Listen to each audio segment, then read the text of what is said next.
Hi, my name's Lynette Wilson. I have just recently started using the Feel Good Cookbook, and I am so excited about what I'm seeing and what I'm experiencing in my family. I want to share a quick experience that we had 2 days ago.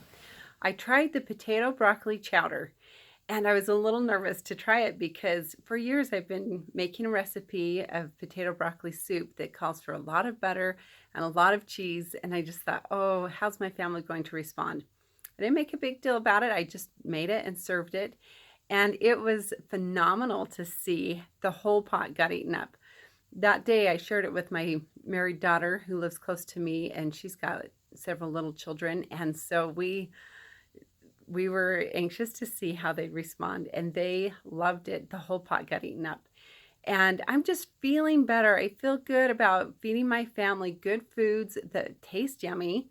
And I've been using the reboot. I'm starting to lose some weight. And so I just invite anyone that's maybe a little nervous to try it to give it a try because it's been so great for me.